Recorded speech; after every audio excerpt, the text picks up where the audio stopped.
পূর্ববিরোধের জেরে একই পরিবারের 4 জনকে কুপিয়ে হত্যা করা হয়েছে।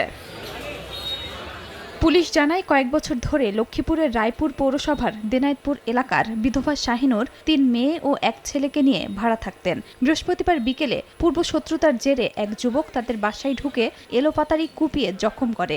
ঘটনাস্থলেই মা শাহিনুর, বড় মেয়ে ঢাকা বিশ্ববিদ্যালয়ের শিক্ষার্থী সাইমা ও ছোট মেয়ে 9 বছরের শিফা মারা যায়। গুরুতর আহত কলেজ ছাত্রী আরেক মেয়ে ইকরাকে আশঙ্কাজনক অবস্থায় ঢাকা মেডিকেলে নেয়ার পথে তারও মৃত্যু হয়। এখানে 3 জনের হত্যা করছে, কারা করছে লোক আছে বলে সবাই চিৎকার দিয়ে বহুত মানুষ জড়ো হয়েছে আর কি। পাশে যে ছাদটা ওই ছাদের পাইপ দিয়ে উপরে উত্তোলন ছিল হিয়ানে দিচ্ছে। স্থানীয়রা অভিযুক্ত অন্তর মজুমদারকে গণপিটুনি দিয়ে পুলিশে দেয়। সদর হাসপাতালে চিকিৎসাধীন অবস্থায় তার মৃত্যু হয়।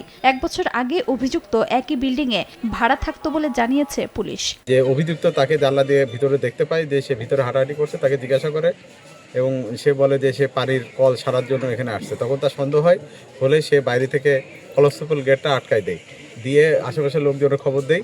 অন্যান্য মহিলারা সব একসাথে হয়ে তারা কিছুজন মিলে যখন ঘরের মধ্যে ঢুকে দেখে রক্তাক্ত অবস্থা। এদিকে ফরিদপুরের সালথার জাদুনন্দী এলাকার পাটক্ষেত থেকে যুবকের হাত পায়ে রগকাটা মরদেহ উদ্ধার করে পুলিশ।